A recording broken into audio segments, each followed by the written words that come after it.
안녕하세요. 반갑습니다. 먼저 시간에 이어서 오늘은 용도지구와 용도구역에 대해서 설명을 드리도록 하겠습니다. 먼저, 자, 용도지역, 용도지구, 용도구역이 있는데 강의 들어가기 전에 먼저 설명 한번 드리도록 할게요. 제일 먼저, 대한민국 어떤 땅이든지 용도지역은 하나씩 다 있다고 그랬죠. 그래서 규제가 어떤 종류의 건물을 얼만큼 지을 수 있다. 그러니까 건물의 종류가 결정이 되고 그 다음에 건폐율과 용적률이 결정이 되는 거죠. 거기에 의해서 법에 의해서 결정이 되는 것이 있고 지방자치단체의 조례에 의해서 어떤 종류의 건물을 얼만큼 지을 수가 있고 건폐율이 용적률이 얼마다가 조례로 정해지는 겁니다. 이렇게 해서 대한민국 어떤 땅이든지 어떤 종류의 건물을 얼만큼 지을 수 있다고 해놓고 다시 규제가 들어가는 것이 그게 용도지구가 있고 용도구역이 있다고 그랬어요. 용도지구는 지방자치단체의 조례로 건물에 대한 규제사항으로 건폐율과 용적률도 같이 규제를 하고 높이든지 모양이든지 이런 것도 규제를 하게끔 됩니다. 이거는 조례로 규제를 하는 것이고 대부분이 건물에 관한 것입니다. 용도구역은 법으로 토지의 사용의 권한을 규제를 하는 것인데 그거는 조례하고는 아무것도 관계없이 법으로 토지의 사용을 규제하는 겁니다. 오늘은 용도지구와 용도구역에 대해서 자세히 설명을 하도록 하겠습니다. 자, 용도지구.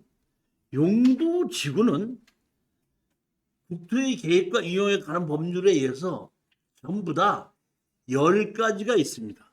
제일 먼저 보시게끔 되면 공관지구, 고도지구, 방화지구, 방제지구, 그 다음에 보호지구 이렇게 있고 그 다음에 보면은 취락지구, 개발지능지구, 특정용도 제한지구, 그 다음에 복합용도지구라고 생겼고 그 다음에 맨 마지막에 그 밖에 대통령령으로 정하는 지구 이렇게 돼 있는데 이 맨 마지막 10번째 그 밖에 대통령령으로 정하는 지구라는 것은 지방자치단체마다 특색이 있기 때문에 국토의 계획과 이용에 관한 법률에 없는 용도지구를 지방자치단체가 만들어낼 수 있는 것이 그 밖에 대통령으로 정하는 지구입니다. 그러니까 지방자치단체에서 국토의 계획과 없는 용도지구를 만들어낼 수도 있는 겁니다. 그 다음에 여기에 보면 복합용도지구라는 것이 생겼어요. 자, 이 복합용도지구를 새로 제가 설명을 한번 드리도록 하겠습니다. 자, 보십시오. 제일 먼저 용도 지역에 의해서 어떤 종류의 건물을 얼만큼 지을 수 있다고 되어 있죠. 그러니까 용도 지구에서는 용도 지역에서 지을 수 있는 건물을 규제를 하는 것이지 더 풀어줄 수는 없게끔 되어 있기 때문에 처음부터 용도 지역에 맞지 않으면 그런 건물은 지을 수가 없게끔 규제가 되어 있던 건데 이번에 복합용도지구라는 거는 만들어 가지고 용도 지역을 바꾸지 않고 지방자치단체가 복합용도지구라는 걸 만들어 놓으면 용도 지역에 의해서 지을 수 없는 문화시설이나 업무시설이나 판매시설을 지방자치단체가 허용할 수 있게끔 만들어주는 것이 복합용도지구랍니다. 그러니까 지방자치단체에서 건축을 허가를 내주고 싶은데 용도 지역을 바꾸는 것이 아니라 복합용도지구라고 만들어 가지고 특별하게 복합용도지구라고 만들어져 있는 곳에는 문화시설이나 업무시설이나 판매시설을 용도 지역에 맞지 않아도 허가를 내줄 수 있게끔 만드는 것이 복합용도지구입니다. 이 얘기는 지방자치단체에게 권한을 조금 더 많이 넘겨준 겁니다. 이 복합용도지구라고 생긴 겁니다. 자, 다시 보시게끔 되면 경관지구, 고도지구, 방화지구, 방제지구, 보호지구 이거 전부 다가 규제를 하는 것 중에 하나입니다. 방화지구라고 하면은 예를 들어볼 때 이게 다 규제를 하는 건데 방화지구 하나를 제가 특별하게 예를 들어보는 건데 이게 혹시 이육지 사장님 인사동 가보셨어요? 인사동 가보니까 어때요? 그러니까 옛날 건물이 많고 골목길이 옛날 골목길이 많다. 동네가 오래됐기 때문에 즉 다시 말하면 불자동차가 들어갈 수 있는 골목이 확보가 돼야 되는데 그렇지 않게 돼 있는 것이 많이 있다 보니까 거기에는 서울시에서 방화지구로 만들어서 거기에 관한 인사동에 관한 건물을 새로 짓거나 보수를 할 때나 중축을 할 때는 불연제를 사용하도록 이렇게 규제를 하고 있는 겁니다. 제가 보기에는 원래는 건물을 새로 짓는다고 할 때는 도로를 넓혀서 건물을 새로 딱 짓게끔 만들어야 되는데 그 인사동 거리는 옛날 건물을 그대로 두게끔 해서 그런 건물을 손상시키지 않고 하기 위해서 그 소방도로나 이런 것을 만들어서 강력하게 건물을 자르거나 이러지는 않는 것 같아요. 그걸 좀 보존하는 의미에서 그러다 보니까 그런 것은 방화지구 이렇게 만들어놨다 보시면 이해를 하시면 되는 겁니다. 그렇게 해서 여기 5가지가 전부 다 경관, 고도, 방화, 방제 이렇게 보호지구로 이 규제를 하는 거고 뒤에 보시게끔 되면 6번째가 취락지구가 있고 개발기능지가 있고 특정용도, 복합용도지구, 그 밖에 대통령이 정하는 지구 있는데 이 나머지 10개 중에서도 취락지구, 그 다음에 개발기능지구, 복합용도지구 이것은 규제를 하는 것보다는 좀 더 풀어주는 용도로 쓰는 겁니다.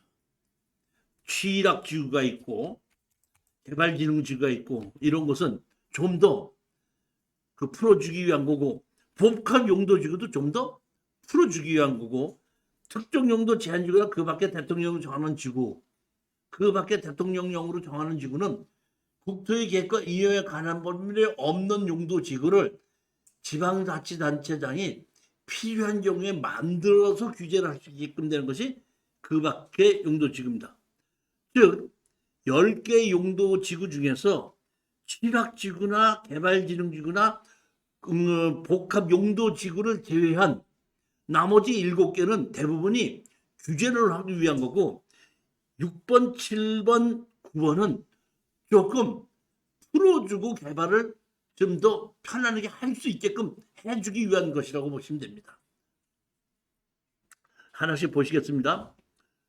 서울시 조례를 보시게끔 되면 43조에 보면은 시가지 경관지구안에서 건축 제한, 역사문화지구안에서 건축 제한, 사실 되면 가로특강 경관지구안에서 건축 제한, 수변특강 경관에서 건축 제한에서 보게끔 되면 시가지 경관지구 이렇게 경관지구라고 만들었는데 이 경관지구를 다시 시가지 경관지구, 역사문화 경관지구, 조망가로 특화 경관지구, 수변 경관 특화지구로 또 나뉘어져 갖고 별도로 또 관리를 하고 있다는 얘기죠.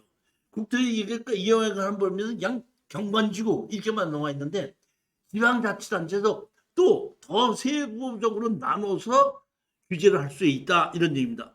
여러분 이렇게 보시게끔 되면은 여기 보면 자연경관지구, 역사문화 특화 경관지구 해갖고 이게 2개가 어떤다? 같이 지구로 묶여 있는 거죠. 자 이번에는 보면 고도 지금 제가 여러분들이 지방자치단체에 들어가면 이렇게 되어 있는데 저게 43조에 경관지구 안에서의 건축 제한을 하면 건폐율 용적률 어떤 건물은 어떻게 칠 수 있다는 규제사항이 다 있는데 그거를 여기다 다 집어넣게끔 되면 너무 복잡해지기 때문에 여러분들이 토지 이용계약 확인을 띄워서 여러분들이 내가 띄워봤더니 자연경관지구다 하면은 서울시 조례로 해갖고 경관지구를 찾아 들어가서 거기에 어떤 규제가 있는지를 확인해보고 아 이런 건물은 못 짓고 이런 건물은 질 수 있겠구나 이렇게 여러분들이 다시 확인하셔야 되는 겁니다. 그러니까 경관지구도 이런 식으로 서울시조에서는 나뉘어져 있어서 경관지구마다 규제사항이 다 다르다는 겁니다. 자, 이번에는 고도지구입니다. 고도지구. 비행장이 있는 곳에는 우리가 전국에 비행장이 있는 곳이 많죠. 보면 뭐 수원에도 있고 원주에도 있고 청주에도 있고 충주에도 있고 뭐 이렇게 비행장이 많은데 그 비행장이 있는 곳에서는 지방자치단체장이 고도지구로 얘기해서 그 비행장의 거리에 따라서 높이를 얼마까지 질 수 있다 이렇게 규제를 해놓은 곳이 있죠. 고도지구 해가지고 여기 보면 경북구 우이동에 여기 보면 고도지구에서 20m 인하, 완화시 28m 인하 이렇게 해가지고 여기에 높이를 규제를 하는 것이 여기 이렇게 있습니다. 그러니까 고도지구로 돼 있다 그러면은 이것도 지방자치단체의 조례로 들어가서 내가 건물을 지으려고 하는 그 땅에 높이를 얼만큼 지을 수 있겠는가를 확인해 보시고 결정을 하셔야 된다는 겁니다. 이번에는 뭐가 있죠? 취락지구. 취락지구는 아까 제가 말씀드렸듯이 좀 풀어준다고 얘기했죠. 좀 더. 취락지구는 녹지지역, 도시지역에서 녹지지역이나 계획관리지역인데 거기에 건물이 많이 들어서서 주거지역 형태를 띄어가고 있는 곳에 건물의 종류와 건폐율과 용적률을 완화해서 할 수 있게끔 하기 위해서 이 취락지구를 지정하는 겁니다. 취락지구로 지정을 했다 보면은 일종 일반 주거지역과 거의 같다고 보시면 됩니다. 건물을 지을 수 있는 것과 건폐율과 용적률이. 그런데 여기 보시게끔 되면 취락지구가 자연 취락지구와 집단 취락지구로 나뉘어져 있는데 이 원래 취락지구는 이 공원법에서 만들어졌습니다. 제일 먼저 이게 만들어진 게 이겁니다. 박정희 정부에서 국립공원을 만든 겁니다. 그러니까 설악산 국립공원이나 지리산 국립공원을 만들었겠죠. 그러니까 가서 다 조사를 해서 여기를 국립공원으로 지정해야 되겠다고 해서 지정을 할 수 있는 길을 다 위치를 다 만들어 놓고 국립공원으로 지정하려고 하다 보니까 그 안에 개인이 집을 짓고 살고 있는 거예요. 국립공원 안에. 그러다 보니까 정부에서 국립공원으로 지정해서 관리하려고 할 때 그 국립공원 안에 개인이 집을 짓고 있는 것을 그 국립공원 밖으로 옮기도록 해야 되는 거예요. 근데 그 예전에 비도시 지역인 경우에 계획관리 지역이 아닌 경우에 보면은 그 국립공원 산 옆에는 전부 다 농림지역이었는데 그 거기에 있는 사람들을 옮겨서 집을 짓려고 하다 보니까 근처에 그 설악산 있으면 설악산 근처에 있는 땅에다가 옮기게끔 했는데 근처에 주택을 지을 수 있는 땅이 없는 거예요. 그럼 아주 참 먼 데로 보내야 되거든.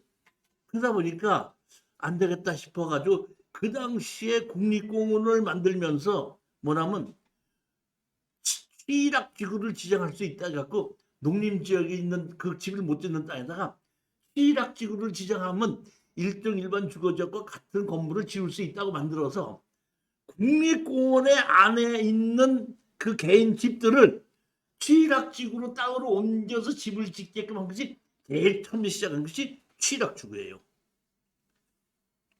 그러니까 공원법에 의해서 만들어진 겁니다. 그래서 이것이 3, 40년, 4, 50년 지나다 보니까 지방자치단체에서 그 관리적이나 녹지 지역인 경우에 그쪽인 경우에 동네가 좀 많이 형성돼 있고 기반시설이 어느 정도 형성돼 가고 있는 곳에 집을 짓는다 그러면은 다른 데서 짓지 말고 가능한 한이면 이 취락지구로 이쪽 같은 동네가 있는 곳으로 와서 집을 지어라 이런 의미에서 취락지구로 지정을 해주게끔 되면은 일종 일반 주거지역과 같은 건폐율과 용적률로 집을 지을 수 있고 건물을 지을 수 있게 해서 취락지구로 유인하기 위한 것이 지금 뭐야?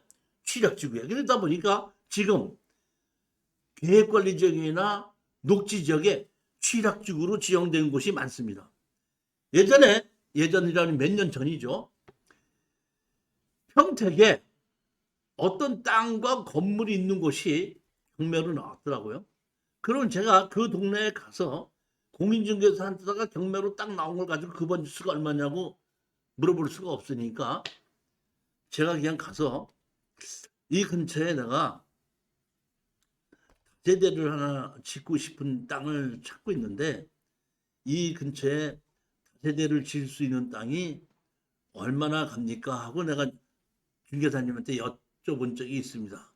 그랬더니 그 중개사님이 우리 동네 이쪽에는 취락지구로 지정된 땅이 있고 취락지구로 지정되지 않은 땅이 있는데 만약에 경우에 같은 똑같은 계획관리 지역이라고 하더라도 취락지구로 지정이 됐으면 60만원에서 65만 원이 가고 취락지구로 지정이 되지 않았다면 40만원에서 45만 원의 거래가 됩니다.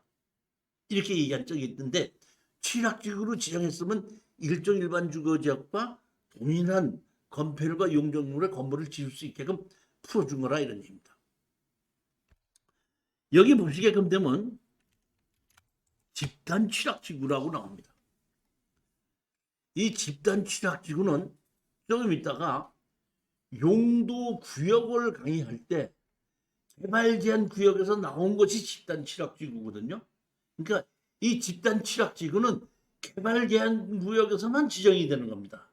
그러니까 제가 개발 제한 구역을 가지고 강의할 설명을 드릴 때 그때 자세히 설명을 드리도록 하고 일단은 집단 취락지구라고 나와 있지 않으면 그냥 취락지구 이렇게 나와 있으면 자연 취락지구를 얘기하는 겁니다. 그러니까 여러분들이 토지용계 확인을 떼어봤더니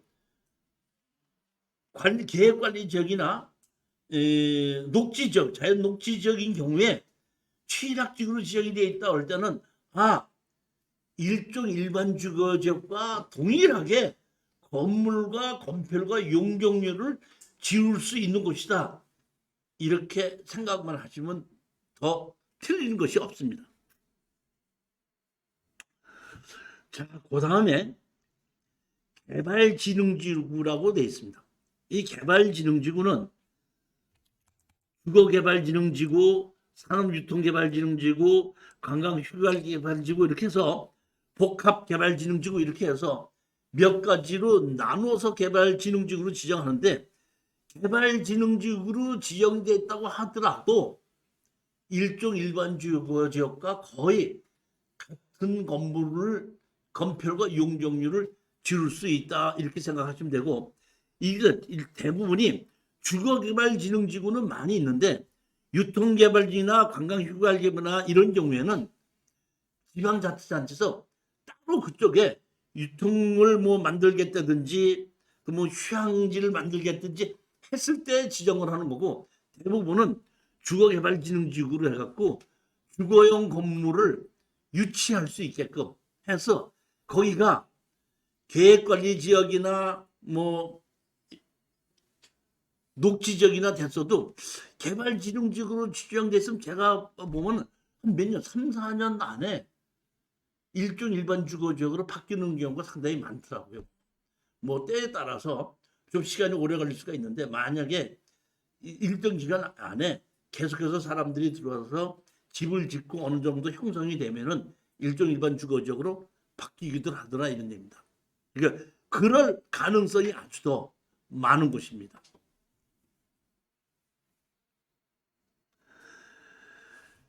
취락지구나 개발진흥지구는 규제를 하는 것이 아니라 그쪽에다가 집을 짓는 사람에게 좀 더 건물을 지을 수 있게끔 풀어주기 위한 것입니다.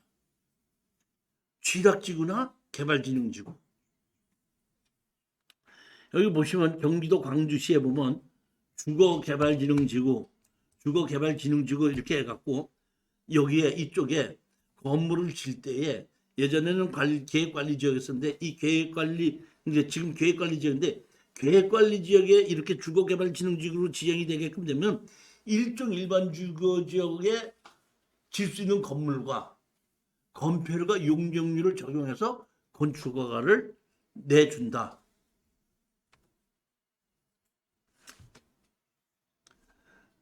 특정 용도 제한지구입니다. 여기 보면 경기도 광주시에 보면 경안동에 보면 특정 용도 제한지구인데 용도 지역이 일반 상업지역이죠. 이 특정 용도 제한지구가 만들어진 것이 제가 알기로는 한 20여 년 정도가 되지 않았나 싶은 생각이 들어요. 이 특정 용도 제한지구가 만들어진 것이 이렇게 만들어진 겁니다. 제가 한번 이게 만들어진 것부터 얘기 들으면 그게 뭔가 하는 것을 설명을 드릴 수가 있을 건데 노태우 정부 때 5개 신도시를 개발을 했죠. 뭐 분당이나 삼본이나 뭐 이런 쪽에는 금방 분양이 다 됐는데 분양이 제일 안 됐던 것이 일산 신도시가 분양이 안 돼서 한 5년 이상 걸렸습니다. 분양을 하는데 5년 이상에서 7, 8년 걸렸거든요. 그러면 분당이나 삼본 이런 쪽은 금방 분양이 됐는데 일산은 한 5, 6, 7년을 두고 수의 계약으로 분양을 했거든요. 왜 그랬을 것 같아요?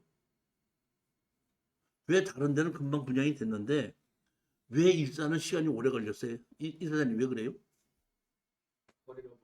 거리가 멀어서는 게 아니라 기반시설을 만들어야 되는데 서울까지 접근시키는 전철이나 도로나 이런 거 만드는데 분당이나 이런 게는 1, 2년 내에 금방 만들어서 분당에서부터 서울까지 들어오는 자동차 전철을 금방 만들고 했는데 일산은 상당히 서울까지 접근하기 멀다 보고 그런 도로를 만들고 전철을 만들기까지가 시간이 상당히 오래 걸린 거예요. 보면. 그러다 보니까 한 몇 년을 두고 빨리빨리 사시는 분들이 없어서 이제 수의 계약으로 팔았는데 그래도 도시 지역을 만들게끔 되면 개발하게끔 되면은 중심 상업지역이 만들어지고 상업지역부터 만들어지겠죠. 그러면 중심 상업지역 같은 경우에는 일본 뭐 큰 곳에서 다 사죠. 뭐 백화점을 짓는다든가 뭐 큰 건물 사야 되다 보니까 그런 곳에 사놓고 그 중심 상업지역에 조금 떨어진 일반 상업지역인 경우에 뭐 70평, 100평, 120평 이런 식으로 분양을 하게끔 됐을 때는 돈이 있으신 분들이 그런 땅을 사놓고 한 3, 4년 기다리고 4, 5년 기다렸다가 건물을 지어서 분양을 하기도 하고 뭐 매도하기도 합니다. 그런데 이 일반 상업지역의 땅들을 사놨는데 5년, 7년이 지나도 벌판이야. 그대로. 일산에는. 그만큼 분양도 늦게 됐고 서울로 접근하기가 어렵다 보니까 빨리빨리 사람들이 사서 건물을 짓고 그러지 않은 겁니다. 서울까지 연결을 시키는 도로와 전철을 만드는데 시간이 너무 오랫동안 하다 보니까 되지 않다 보니까 시간이 오래 걸렸는데 여기에 상업지역을 땅을 사놓고 올라갈 기다리는 사람들이 5년, 7년이 돼도 벌판이 그 주변이 벌판이 그러다 보니까 거기 상업용 건물을 질 수가 없죠. 주변에 뭐가 들어와야지 상업용 건물을 질 거 아닙니까? 그러니까 이분들이 한 분양을 받고 한 5, 6년 기다리다가 너무 기다리다 보니까 뭘 질까 하다가 모텔을 누가 하나 지었습니다. 서울과 자동차로 드라이브 코스로도 좋고 가깝다 보니까 그 모텔이 영업이 잘 된 것 같아요. 그러다 보니까 그 옆에가 그 상업적 협회가 우후죽순으로 그 상업적이 모텔만 한 열 몇 개가 들어왔습니다. 그리고 장사가 잘 됐습니다. 그러면서 십수년이 지났는데, 그러면서 일산에 있는 아파트가 분양이 되고 집이 들어오게끔 되는데, 아파트를 지을 때는 건축법으로 져요, 주택법으로 져요? 뭘로 짓죠? 뭘로 져요? 왜 주택법으로 짓죠? 주택법하고 건축법하고 차이가 뭐예요? 이게 이제 보면 박정희 정부 때 제일 먼저 주택건설 촉진법이라는 걸 만들었습니다. 자, 보십시오. 그 당시에 아파트를 지어서 공급을 해야 되겠는데, 건설회사가 땅을 다 사가지고 아파트를 다 지어서 분양하려면 그 건설회사는 어마어마한 자본금이 필요한 겁니다. 그러다 보니까 강남이라는 곳에 땅을 만들어 놨어도 어떤 건설회사든지 그 땅을 사가지고 아파트를 지으려고 덤비는 회사는 거의 없다시피 하는 겁니다. 유일하게 있었다 그러면 그 당시에 여의도에 있는 아파트는 그렇게 지었습니다. 그리고 나머지 강남에 있는 아파트는 어떤 건설회사든지 덤벼서 땅 사나 땅 분양 안 되면 어떻게 돼요? 그리고 땅이 한두 푼이고 건물 짓는 것이 그 건설회사는 자력으로는 돈이 없죠. 그러다 보니까 그 주택건설 촉진법이라는 것을 그 당시 공무원이 누군지 몰라도 만들어낸 겁니다. 그 건설 촉진법의 핵심은 뭐냐면, 남의 땅을 사용 승낙만 받아서 아파트로 건축 허가만 받으면은 건설회사는 또 10원도 집어넣지 않고 사용 승낙만 받아서 건축 허가만 받으면은 분양할 수 있는 겁니다. 그러니까 건설회사 만들어 가지고 직원 한 5명 두고 5명이 들어가서 땅 주인하고 사용 계약서만 받아갖고 건축 설계사 한 번씩다가 맡겨서 허가만 받아놓고 분양 광고 뜨리면 돈 한 개도 없는 건설회사가 순식간에 수십억이 들어오는 회사가 만들어진 거예요. 통장이 빵원이었다가 광고만 내면 몇십억이 생기는 그런 거를 주택건설 촉진법이에요. 즉 다시 말하면, 지금 생각해보면 어떻게 그런 걸 허가를 내줄 수 있겠는가 싶고 생각했지만, 그 당시 입장을 보게끔 되면 그게 뭐냐면 아파트 선분양할 수 있는 것이 주택법에 있는 겁니다. 근데 그렇게 선분양을 할 수 있게끔 주택법을 만들어진 건데, 핵심은 뭐냐면은 아파트를 질 때는 뭐 주택법에 의해서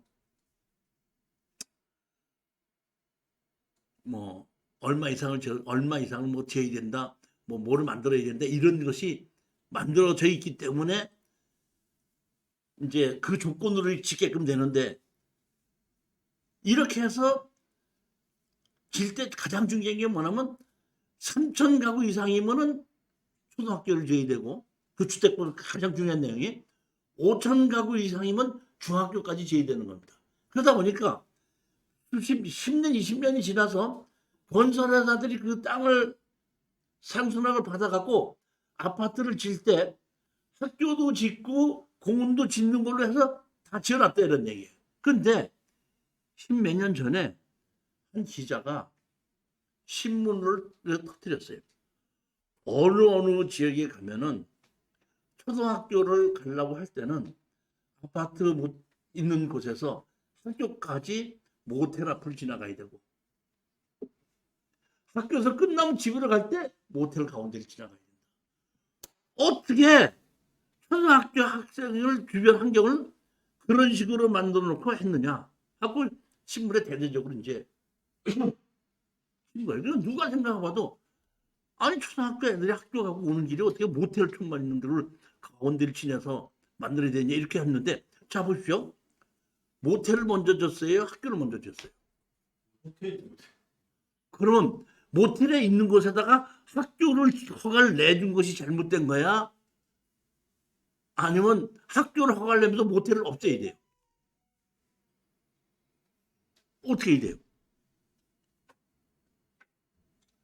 법에 보면은 상업지역에 얼마든지 모텔을 지을 수 있게끔 만들어졌는데 지나다 보니까 주변에 아파트가 들어서고 학교가 들어서다 보니까 주변 환경하고 맞지가 않게끔 된 거죠. 법에 맞게끔 돼 있으니까 지방자치단체에서 이거를 막을 수는 없다 이런 얘기입니다. 그러다 보니까 그때 지방자치단체에서 뭐냐면 특정용도 제한지구라는 걸 만들어냅니다. 그래갖고 특정용도 제한지구는 뭐냐면 청소년의 유해가 되는 시설은 설치할 수 없다. 만들어 놓고 모텔이 뭔지 저는 모르겠는데 몇 년마다 이렇게 재허가를 받는 기간이 있었던 모양이에요. 그러다 보니까 모텔이 몇 년 있어갖고 재허가를 받으려고 했더니 특정 용도 제한지구라고 해서 모텔을 영업을 더 이상 못하게끔 막아버린 게 일산에서. 그러다 보니까 거기에 일산에 있던 모텔 주인들이 모여가지고 변호사를 선임을 해갖고 소송을 했어요. 학교가 먼저 지었냐 모텔이 먼저 지었냐. 이거 뭐 십몇 년 동안 모텔을 하던 거를 하루아침에 이렇게 못하게 할 수 얼마 안 되지 않냐 소송을 했습니다. 그래서 판결을 받은 것이 지방자치단체에서 안 되면 안 된다고 하면 안 된다. 그리고 그 당시에 그 모텔 다 문 닫았습니다. 그 사건으로 하면서 다른 지방자치단체도 특정 용도 제한지구라는 걸 만들어낸 겁니다.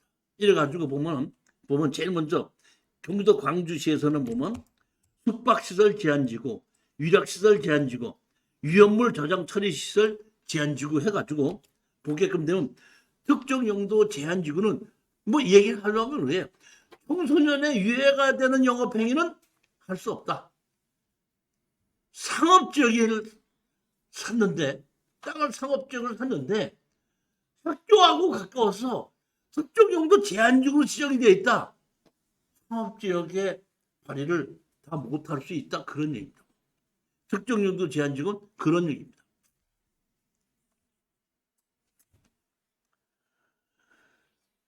복합용도지구입니다. 복합용도지구. 이 복합용도지구라는 것은 자 2019년도에 새로 만들어진 겁니다. 2019년도에 신설은 이렇게 돼 있죠.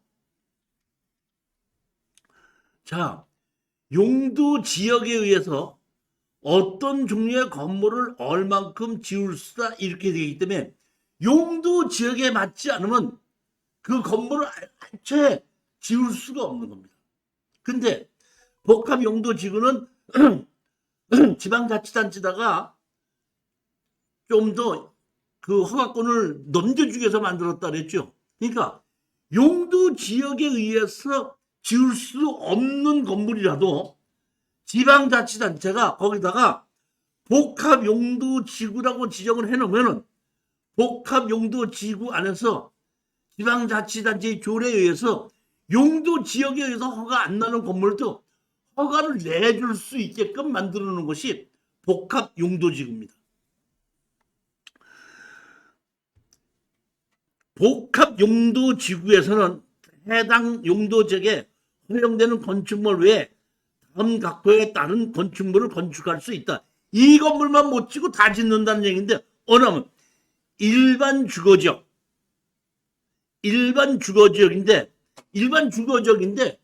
복합용도지구로 지정하면은 준주거지역에서 허용되는 건물 중에서 이것만 빼놓고 다 질 수 있다는 얘기입니다. 즉 일반 주거지역인데 준주거지역에서 지을 수 있는 이런 건물 안마시설소나 관람장이나 공장 같은 걸 빼놓고 일반 주거지역에서 이런 건물을 지을 수 있다고 완화해 줄 수 있는 겁니다. 또 하나 볼까요? 일반 공업지역 외 다음 건물을 제외한다.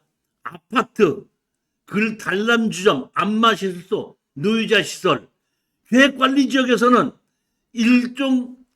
일반 음식점, 휴게실, 판매시설, 숙박시설 이런 것만 못 짓고 나머지는 지을 수 있게끔 해준다. 이것이 뭐냐면 용도 지역에 맞지 않는 것을 지방자치단체가 복합용도지구라고 지정을 하면은 지방자치단체에 필요한 경우에 용도지역에 맞지 않은 건물도 건축허가를 내줄 수 있게끔 풀어준 거라는 얘기입니다. 그러니까 여러분들이 토지 이용량 확인을 때는데 복합용도지구다 하면은 용도지역에 맞지 않아도 요런 건물 요런 건물 요런 건물인데 아까 제일 처음에 봤듯이 무슨 지구죠? 보면 특정 용도지가 지금 판매점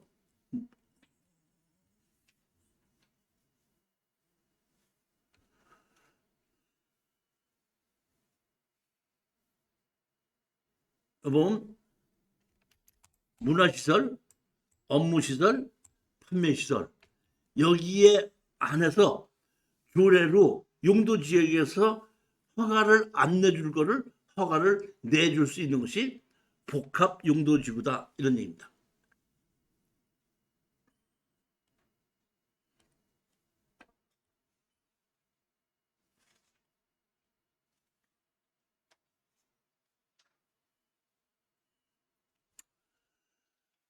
자, 이번에는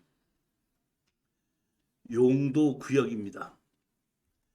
용도지구는 지방자치단체로 조례로 건축물에 관한 거고 총 종류가 10가지 종류인데 그중에서 뭐 취락지구나 그 개발진흥지구, 복합용도지구는 건물을 짓는 것을 도와주는 거고 나머지는 이제 뭐 경관지구나 고도지구나 방화지구, 방제지구 해갖고 일정 건물에 규제를 하는 거기 때문에 별로 그렇게 어렵지는 않지만은 용도구역은 법에 의해서 토지의 사용을 규제하는 거기 때문에 용도지구하고는 조금 다릅니다. 용도지구는 순전히 조례로만 되어 있습니다. 법하고는 아무 규제가 관계가 없습니다. 근데 용도구역은 다시 조례하고는 아무 관계가 없습니다. 전부 다 100% 뭐만가요? 법으로만 보는 겁니다. 지구는 법은 안 보고 조례만 보는 거고 구역은 조례를 안 보고 법만 보는 겁니다.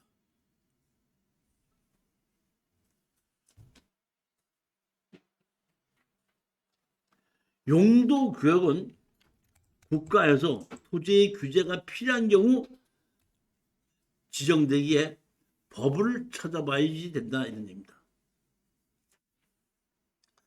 제일 먼저 개발제한구역입니다. 용도구역 중에서 제일 유명한 게 무슨 구역이에요? 개발제한구역. 그럼 개발제한구역 중에서 제일 궁금한 게 뭐예요? 개발제한구역에서 제일 궁금한 건 뭐예요? 그렇죠? 내가 개발제한구역에 땅이 있는데 어떤 건물을 지을 수 있느냐? 그게 제일 궁금한 거죠. 개발제한구역의 역사부터 먼저 설명을 드릴게요. 개발제한구역은 제가 알고 있기로는 박정희 대통령께서 독일을 갔다 와서 만드는 것이 개발제한구역이고 고속도로입니다. 두 개입니다. 개발제한구역은 도시계획법에 있었습니다. 도시계획법에 이렇게 나왔습니다. 시장 도지사는 또 국방부 장관은 개발제한구역을 지정할 수 있다. 이렇게 나와 있고 개발제한구역은 건물을 건축할 수 없다. 이렇게 돼 있는 것이 그러니까 도시계획법에 한 3줄 정도로 돼 있는 겁니다. 건물 못 짓는다. 시장 도지사 또는 국방부 장관은 개발제한구역을 지정할 수 있다. 이겁니다. 개발제한구역의 지정은 도시지역에만 지정이 되고 비도시지역엔 지정되지 않는데 무슨 얘기냐면 도시와 도시 사이에 개발제한구역을 만들지 않으면 도시와 도시가 경계선이 없어. 만약에 개발제한구역이 없다 그러면은 한 도시를 삥 둘러서 거기를 개발 제한 구역으로 만든다고 그래서 거기를 뭐야? 우리가 흔히 얘기하는 그린벨트라고 그러잖아요. 하나의 도시가 있으면 도시의 외곽 지역을 일정 부분을 건물을 못 짓게끔 하는 것이 그린벨트라고, 그게 개발 제한 구역이에요. 이렇게 개발 제한 구역을 만들어 갖고 건물을 못 짓게끔 하다가 김대중 대통령께서 마지막 삼선을 하실 때입니다. 우리 혹시 아직 젊어서 잘 모를 텐데, 박정희 대통령이 국가재건 최고회의를 해서 2년 동안을 마치고 이제 정식으로 군복을 벗고 대통령 선거에 나왔는데 누구하고 붙었는 줄 알아요? 제일 처음에 누구하고 붙었어? 윤보선 씨요. 그러니까 그거 아시는 분은 연세가 좀 드신 분이고, 모르시는 분은 아직 뭐야? 젊으신 분이에요. 두 번째 누구하고 붙었죠? 윤보선 끝나고 그다음에 김대중 대통령이에요. 그러니까 앞에 7년을 빼놓고 나머지 이제 박정희 대통령이 19년을 다녔는데 7년을 빼놓고 나머지 12년 동안서부터 이제 김대중 대통령하고 붙기 시작했는데, 박정희 대통령이 죽으면 김대중이 금방 될 줄 알았더니 전두환이가 찾아가고 또 7년을 또 했네. 전두환이가 또 넘겨줄 줄 알았는데 지 친구 노태우한테 넘겨주더라고. 노태우가 또 자기 안전을 위해서 김영삼한테 넘겨주다 보니까 그때부터 시작해서 김대중 대통령에서 정권 잡기는 30년이 걸렸어요. 30년. 저희 얘기는 뭐냐면, 그러니까 그 당시에 박정희 대통령하고 김대중 대통령이 처음에 붙을 때가 40대 기술원이었어요. 그러니까 40대에 김대중 대통령이 박정희하고 처음에 붙기 시작을 했는데 30년이 지나다 보니까 이제 몇 살이 된 거예요? 70몇 살이 된 거예요. 그러다 보니까 맨 마지막에 선거하실 때에 이번에 당선이 안 되면 내게 이제 기회가 없다, 이렇게 생각하셨던 것 같아요. 이제 우리 김대중 대통령께서. 그러다 보니까 김대중께서 마지막에 이제 그 나올 때 대선 공약이라고 그러죠. 대선 공약 크게 세 가지를 했는데 뭔지 기억하세요? 뭐예요? 대선 공약, 김대중 대통령께서 하신 대선 공약 3개. 제일 첫 번째. 아니, 제일 먼저가 뭐냐면, 신라하고 백제가 붙으면 백제가 인구가 적고 신라가 인재가 많거든. 그러니까 백제 인구를 끌어들이기 위해서, 충청도에 있는 백제 인구를 끌어들이기 위해서 제일 먼저 한 게 뭐냐면, 내가 당선이 되면 김종필 씨 충청도겠다. 그러니까 충청도를 백제로 끌어들인 거죠. 그게 제일 첫 번째 선거 공약. 두 번째 선거 공약 뭐예요? 두 번째 선거 공약? 두 번째, 내가 당선이 되면 농어과의 불티를 탕감해 주겠다. 이 두 번째 선거. 세 번째 선거 공약은 뭐예요? 세 번째가 내가 당선이 되면 개발정책 풀겠다. 자, 이거 보십시오. 그냥 보면 이게 내가 왜 얘기를 하냐면, 개발제한구역이 1971년도에 만들어졌죠. 그렇죠? 그러면 김대중 대통령께서 당선되신 게 몇 년이죠? 98년이죠. 그러면 71년에 만들어졌는데 98년에 풀겠다고 얘기한 거거든요. 그러면 70년과 71년과 98년은 몇 년 차이예요? 27년. 아니, 27년 동안 아무 말도 없다가 왜 갑자기 대선, 그러니까 개발장을 푼다는 걸 대선 공약까지 해야 될 만큼 중요한 일이에요. 왜냐하면 제가 여러분한테 말씀드린 3대 공약 중에, 김대중 대통령께서 3대 공약 중에 하나가 들어간 것이 개발장을 푼다는 건데, 그렇게 중요한 일이냐 이거예요. 대선 공약에 만드는 만큼 큰 일이에요. 어떻게 생각해요? 이 역지사님 어떻게 생각하세요? 큰일이죠. 왜 큰일이야?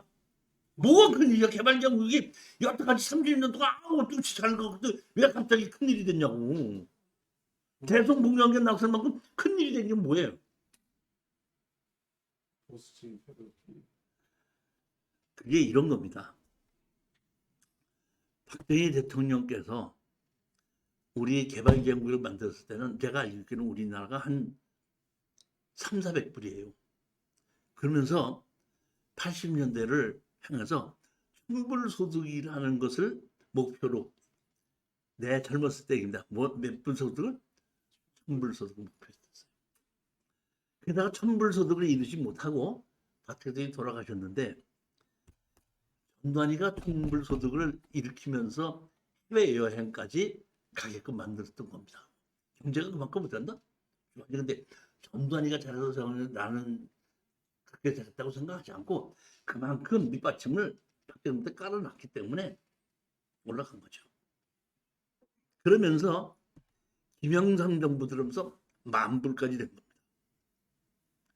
자, 여태까지는 땅을 갖고 있었는데 내가 돈이 없기 때문에 집을 지어도 살 사람도 없고 집을 지어도 들어올 사람도 없고 내 땅이 개발지역이 아닌지 신경 쓸 일이 없었어요. 10,000불 이상이 돼가지고 살만하고 집도 좀 크게 짓고 정원도 만들고 뭐 해야 되겠다. 집을 좀 지어야 되겠다고 했더니 뭐래? 개발지역이래. 그때부터 그러니까 경제 수준이 높아지면서 이 개발지역이 무슨 개떡 같은 개발지역 구역이냐가 그때부터 나오면서 이슈가 되기 시작한 거예요. 뭐냐면 경제력이 어떻게 한다? 올라가면서. 그러다 보니까 김대중 대통령께서 개발지역을 풀겠다 이렇게 약속을 했습니다. 당선되시고 난 다음에 김종필 씨 총리 됐죠. 농어가 부채 탕감을 해주지 않았고 이유를 대폭 삭감했습니다. 그러니까 내가 그 당시 한 8점 몇 프로로 대출을 받고 있던 것을 3.2%인가로 어떻게인가 낮춰줬으니까 대폭합니다. 그 다음에 개발지역을 풀겠다고 하는 것을 개발지역을 푼 것이 아니라 원래 개발지역구역은 도시계획법에 개발제한구역을 지정할 수 있다고 이게 두 줄 나온 것이 다예요. 그거를 뭘로 바꾸나면은 김대중 정부에서 개발제한구역의 지정 및 관리에 관한 특별법으로 만들게끔 되는 겁니다. 특별법으로 만들면서 뭐가 된다면 이 두 가지인데 하나는 농사를 짓는 사람들이 개발제한구역 때문에 피해를 너무너무 많이 받은 거예요. 그렇기 때문에 농사를 짓는 사람들은 일부 허용을 해주겠다 하는 것이 개발지원구역에 관한 특별법 중에 하나고 또 하나는 집단 취락지구라는 것을 만드는 겁니다. 취락지구. 집단 취락지구는 뭐냐면은 개발제한구역에 무분별한 도시 집을 짓는 것을 방지하긴 건데 개발제한구역을 지정하기 전서부터 이미 동네가 형성되어 있는 곳이 있잖아요. 이미 동네가 형성되어 있는 곳에다가 또 건물을 못 짓게 할 필요가 없지 않냐 해갖고 그때 10만 제곱미터인가 얼마에 15가구가 이상이 됐으면 집단 취락지구로 지정을 해갖고 거기는 집을 지을 수 있게끔 풀어준 것이 집단 취락지구라는 겁니다. 그러니까 아까 자연 취락지구가 있고 집단 취락지구가 있었는데 집단 취락지구는 개발제한구역이 만들어지면서 개발제한구역으로 지정이 돼 있지만 이미 동네가 형성돼 있어서 집이 지어져 있던 동네는 집단 취락지구로 지정해놓고 그 동네 안에는 집을 지을 수 있다고 만들어 놓은 것이 집단 취락지구고 또 하나는 무조건 집을 못 짓게 하다 보니까 시골에서 축사나 뭐 농업용 창고나 이런 거를 아무것도 못 짓다 보니까 농사를 짓는 사람들이 너무 농사를 짓기 어렵다 보니까 농사를 짓기 위한 건 풀어주고 두 가지가 만들어진 것이 뭐예요? 개발지역구역 지정에 관한 법률에서 만들어진 겁니다. 이렇게 해서 김대중 정부에서 집단 취락지구를 만들어 가지고 허가를 내줬었는데 노무현 정부에서 다시 이 개발 제한 구역은 집을 못 짓게 하는 것이고 그린존을 유지하는 것이 목적이었는데 이렇게 집을 짓게끔 무작정 허가를 내주는 것은 잘못됐다 해가지고 그때부터 집단 취락지구는 이주권만 허용을 합니다. 신축은 허용이 안 됩니다. 다시 강화가 된 거죠. 자, 이렇게 만들어져 가지고 개발제한 구역에 가서 집을 지을 수 있는 것을 지금 설명을 드리도록 하겠습니다. 제일 궁금한 것이 집을 짓는 거죠. 개발제한 구역에서 집을 짓는 것은 원래는 박정희 정부 때 만들었을 때 이 1번하고 2번밖에 없었습니다. 1번, 2번인데 나머지 3번, 4번은 김대중 정부에서 들어와서 개발제한 구역에 관한 특별조치법을 만들어서 추가로 지을 수 있게끔 만드는 거 원래는 1번하고 2번밖에 없었습니다. 1번은 뭐냐면 건물은 없었는데 지목이 대지로 돼 있을 때는 개발제한구역 지정으로 돼 있기 전서부터 지목으로 대지로 돼 있을 때는 건축 허가를 할 수 있다는 얘기입니다. 그 다음에 이미 건물이 지어져 있어서 그 건물을 허물고 그 자리에다가 다시 짓는 것도 할 수 있습니다. 그러니까 개발제한구역으로 지정이 돼 있어도 지목이 대지로 돼 있을 때는 신축을 하는데 아무 문제가 없습니다.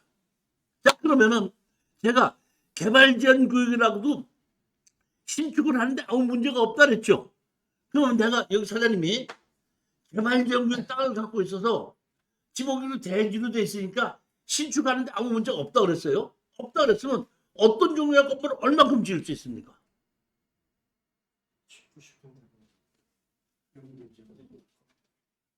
어떤 땅, 대한민국 어떤 땅이든지 용도 지역은 하나씩 다 있다 그랬죠. 그러니까 못 짓는다고 할 때 무조건 못 짓는데 지을 수 있다 그럴 때는 용도 지역만큼 지을 수가 있어요. 자연 녹지 지역, 보존 녹지 지역, 뭐 생산 녹지 지역에서 녹지 지역이 있지 않습니까? 그 녹지 지역의 건폐율과 용적률과 지을 수 있는 건축물 종류가 정해져 있잖아요. 그러니까 그걸 그대로 지을 수 있다 이런 뜻입니다. 용도 지역만큼. 그 다음에가 이축으로 신축하는 게입니다.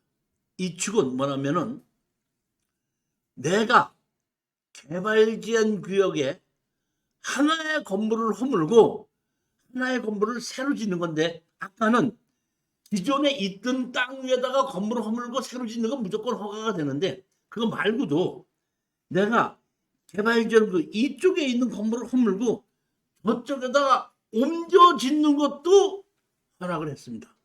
이게 맨 처음에 개발지역구역을 만들었을 때 뭐냐면 개발지역구역으로 지정된 곳에서는 더 이상 지목이 대지로 된 것 말고는 더 이상 건물을 늘리지 않고 그걸 그대로 유지하겠다 이런 뜻이거든요. 그러니까 이쪽에 있는 개발지역구역 하나를 없애갖고 저쪽에다가 옆에다가 지어도 총 집의 수는 늘어나지 않는 거잖아요.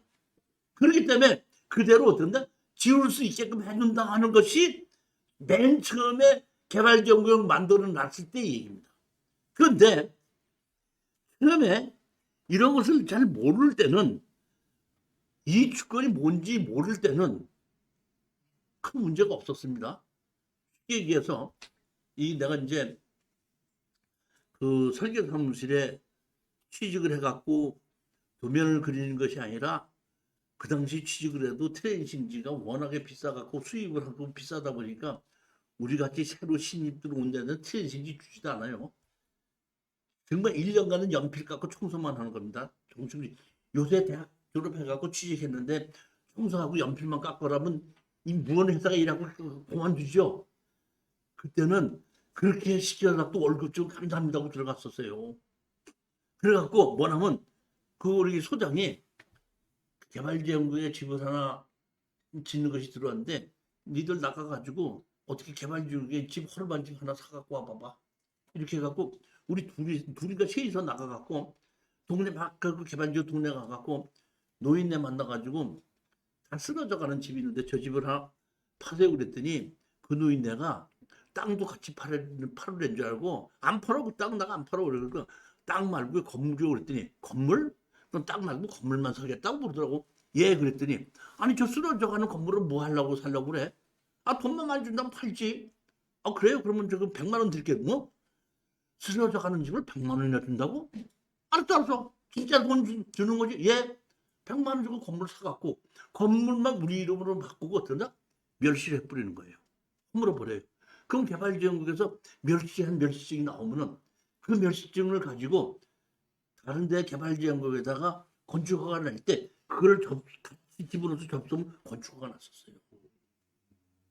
그러니까 맨 처음에는 아무도 모를 때는 그런 식으로 거래가 됐다는 얘기예요. 근데 이것이 어느 정도 알려지고 몇 년이 지나다 보니까 이것이 3천이 가더니 5천이 가더니 1억을 가더니 3억을 가더니 나중에 5, 뭐 7억까지 올라가다 보니까 정부에서는 이거는 안 되겠다. 이런 식으로 해서는 이거 안 되겠다 싶어가지고 다시 이제 규제를 하게끔 되는 겁니다.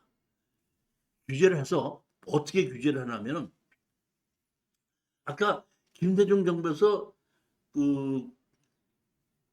이 개발지향구역의 특별조치법을 만들었다고 그러고 그때 이주권을 만들었다 그랬죠. 아니 집단 취락지구를 만들었다 그랬죠. 그러니까 내가 허물어서 집을 질 때는 다른 곳에 못 가고 내가 허무는 곳에 가장 가까운 집단 취락지구로만 이주를 하게끔 규제를 해버립니다. 다른 데는 못 갑니다. 그러다 보니까 땡판 다른 데로 갈 때는 5억, 10억을 가든 거래하던 것이 가장 가까운 이주권으로 가서 가다 보니까 한 3천만 원, 4, 5천만 원이면 거래가 돼서 집단 취락지구로만 옮기는 겁니다. 그러면서 어떻게 했냐면은 내가 허무는 것은 집단 취락지구로 갈 수밖에 없지만은 나는 허물고 싶지 않은 거예요. 나는 허물고 싶지 않은데 뭐 때문에 허물이냐면 도시계획이나 이런 것에 의해서 수용을 할 수가 있죠. 수용을 해서 알리는 것은 아무데나 갈 수 있도록 된다. 바꿔주게끔 돼서 지금 보면 기존 주택이 공익사업으로 인해서 수용이 된 개발지원구에서 수용이 될 때는 다른 데로 갑니다. 근데 내가 허물었을 때는 가장 가까운 취락지구밖에 못 갑니다. 이것도 지금 보면 또 규제가 강해가지고 예전에는 내가 이것을 공익사업으로 해서 허물리지 않습니까? 허물리면 그 이주권이 나오면은 이주권을 다른 사람한테 팔으면 그때 그 사람이 이주권을 사면서 개발지원구역에 땅을 사고 집을 지었었거든요. 근데 이제는 그것도 안 됩니다.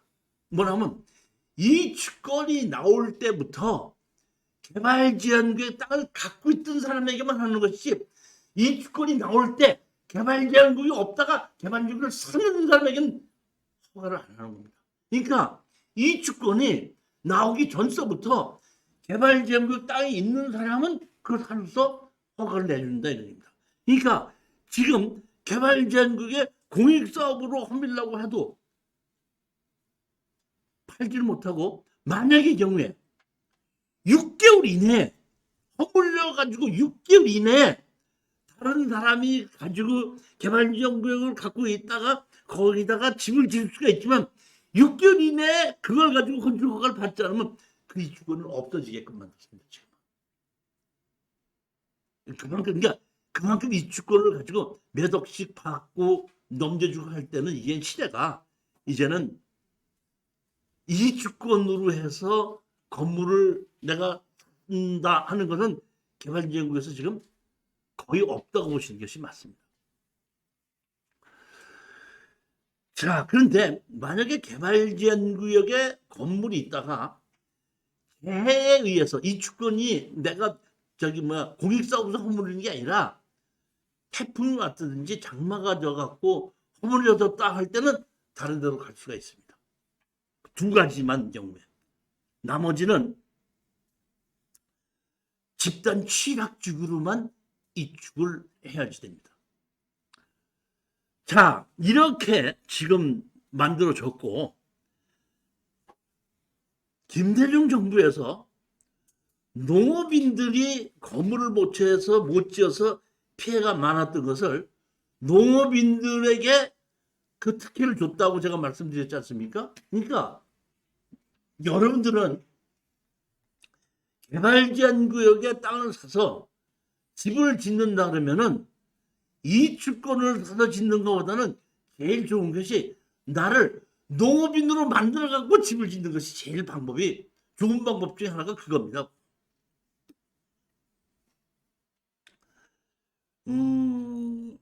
우리 광명인가? 우리 수강생 한 분이 저한테 오셔서 제 땅을 광명에 있는 땅인데 한번 좀 가서 좀 봐주셨으면 좋겠습니다 해갖고 같이 약속을 해가지고 가는데 참 보니까 그 수강생이 그때 75인가 76 되셨는데 그분이 저한테 그러더라고. 내가 땅을 보러 가는데 우리 딸한테 내가 전화하고 라고 교수님 모시고 가야 된다. 나와. 그럼 나온다. 양해하지 말고 그 우리 강의실까지 딸 보고 차 갖고 나오라고 할 테니까 저하고 같이 땅 좀 봐주시죠 그러더라고. 그러시죠 하고 왔더니 진짜 아닌 게 아니라 딸이 그 차를 몰고 왔더라고. 그래서 같이 가자 그래갖고 땅을 같이 가서 봤는데 차 안에서 하신 말씀이 자기가 12,000평을 땅을 사놨대요. 12,000평을 사는데 도로로 수용되고 모두 수용되고 해갖고 한 7,800평이 그 땅이 개발지역구인데 땅이 남아있다고 그러더라고. 근데 그 앞에 저기 무슨 그 기흥인가 무슨 호수가 있더구만. 그 앞에 땅인데 거기에다가 이주권을 하나 살라고 하는데 이주권을 그때 10억인가 달라고 그러더래. 그래서 갖고 거기다가 하나 지려고 하는데 애들은 무슨 이주권을 사서 그걸 집을 짓느냐고 반대를 하는데 가서 보면 호수 기가 막히고 거기에 보면 저기 뭐 그 집이 그 어디에 있는데 음식점이 있는데 그 음식점에 그냥 사람이 바글바글하다 이런 얘기야. 그러니까 자기 집은 이게 될 거다 이거야. 그러면서 한번 봐서 결정을 해달라고. 그래서 같이 가는 거예요. 근데 제가 놀랬던 건 그거야. 갔다 오면서 저기 뭐야 어디야 저쪽에 있는 그 어디지 그 신당동인가 어디 있는 자기 빌딩인데 한번 보고 가시죠 그랬더니 거기 5층에 갔더니 자기 사무실 이렇게 만들어 놓고 거기서 평상시 쉬고 거기 그 빌딩을 관리하면서 월세 받으면서 생활하더구만. 이거 제가 보기에 그 노인네가 그 빌딩하고 재산이 많고 풍족하시게 쓰시는 분이야. 그리고 거기 땅도 이제 이렇게 있고. 근데 더 웃기는 게 뭐냐면 그거 보고 야, 그렇지 그랬어. 딸이 저기 오면은 차 가지고 와서 날 모시고 간다 그랬잖아요. 날 모고 가는데 그 딸이 이제 아버지한테 아버지 이번에 누구누구가 군에서 제대했잖아. 근데 걔가 노트북을 사달라고 해는 쓰는데 내가 사줘야 되는지 말아야 되는지 모르겠어. 자기 아버지한테 얘기하는 겁니다. 그랬더니 왜? 그랬더니 그 아버지 이제 나하고 같은 수강생 우리 아버지가 왜? 그랬더니 제가 게임만 그렇게 많이 해갔는데 노트북 사달라고 해서 사주면 게임만 할까봐 그게 걱정이 돼서 사줘야 될지 말아야 될지 모르겠어. 그랬더니 그 여기 우리 수강생 아버지가 그 노트북 얼마 가는데 모르겠어 한 180만 원 정도 가는 것 같아. 그래? 알아서 그 180만 원 내가 내일 보내줄 테니까 사줘. 그 대신 걔한테다가 이 할아버지하고 약속은 그 노트북은 절대로 게임 안 하는 조건으로 사준다고 약속하고 그 약속한다 그러면 내가 보내줄 테니까 약속하고 나한테 얘기해. 내가 180원 보내줄게. 이 정도 여유가 있으니까 딸내미가 와서 야, 이 교수님 치러 가야 되니까 차 갖고 와. 그러니까 오는 거야. 그거 없이 오라 그러면 와, 안 와.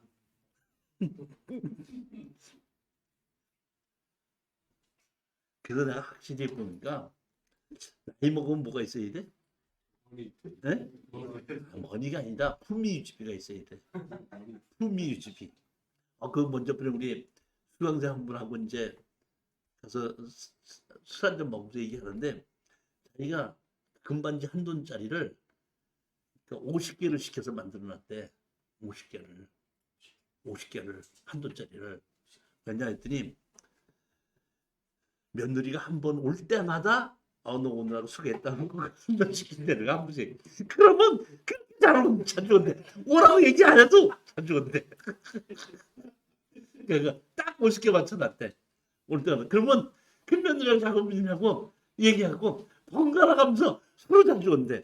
한 번 올 때마다 무조건 그만두리 시킨다는 거. 그래서 내가 역시 나이가 먹으면 뭐가 필요해?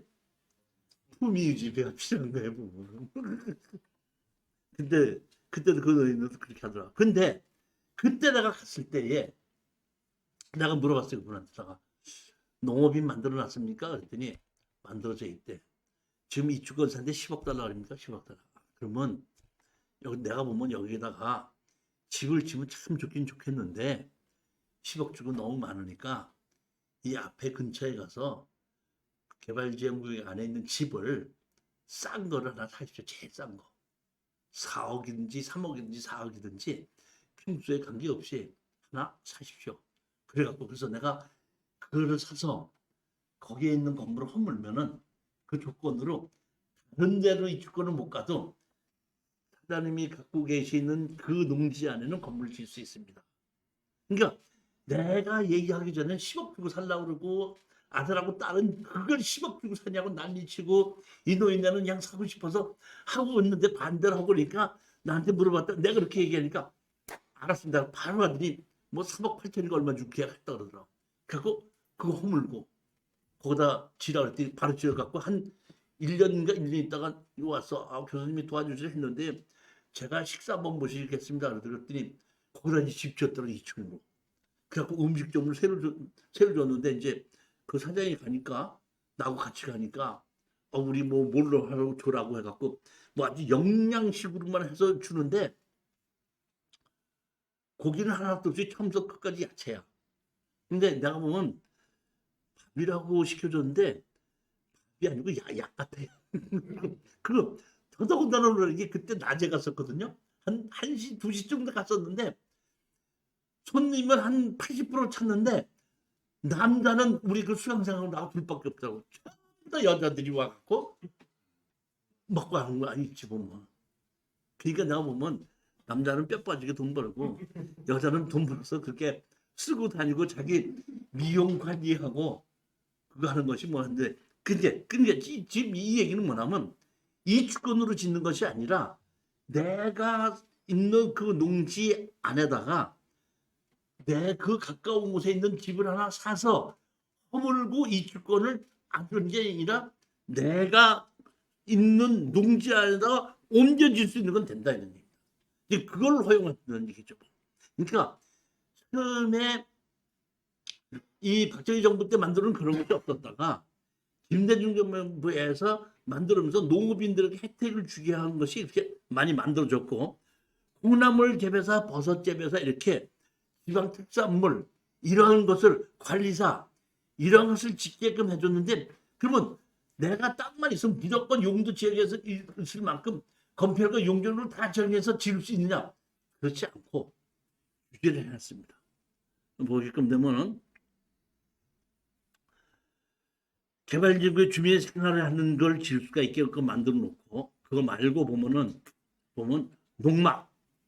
농막의 부지는 당초의 지목을 변경할 수 없다. 20제곱미터 이하로 설치를 해야 된다.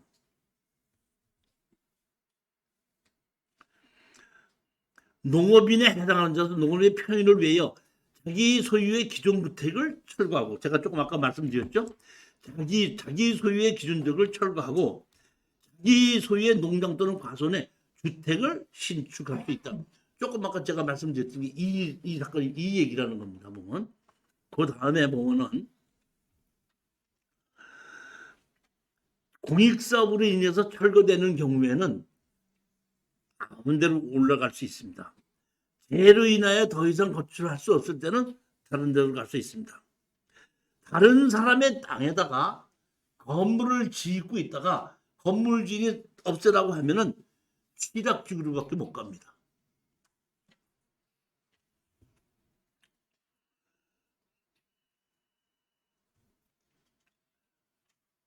마을 공동으로 설치하는 농기계 수리소는 가설 건축물로 할 수가 있고, 공동 부판장은 또 생산물의 처장, 처리, 단순 가공과 포장하는 행위로도 연면적 1,000제곱미터면 300평 미만으로 이런 것은 지을 수 있다. 다시 말하면 농사를 짓게끔 만들어서 농업인으로서의 창고나 공장이나 제조업소나 관리사나 이런 것을 제시되는 것이지, 그렇지 않고 이축으로 집을 지을 수 있는 생각은 여러분들은 하지 마셔야 되는 겁니다.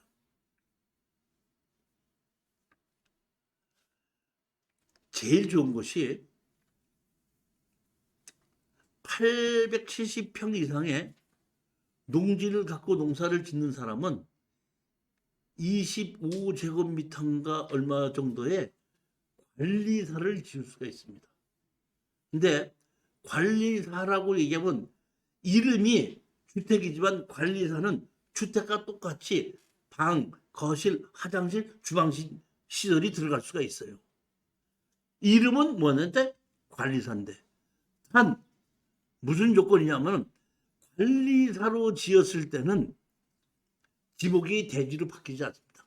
농지인데 관리사로 건물을 지을 수 있다는 얘기지, 관리사라는 건물을 지었다고 해서 대지로 바뀌는 건 아니라는 얘기입니다. 지목이 대지로 바뀌지 않아도 개발지원구역에 관리사라는 명목으로 주택을 지을 수만 있다면 제가 보기에는 그것만 가져도 충분한 것이, 꼭 주택이 아니고 명칭이 관리사면 어때요?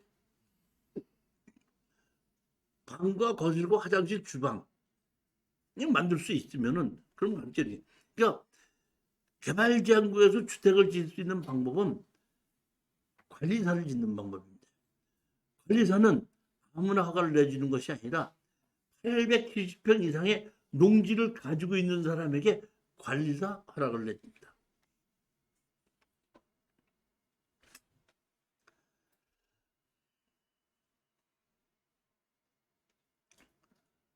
10분 쉬었다 하는 게 맞죠? 네, 10분만 쉬었다 하도록 하겠습니다.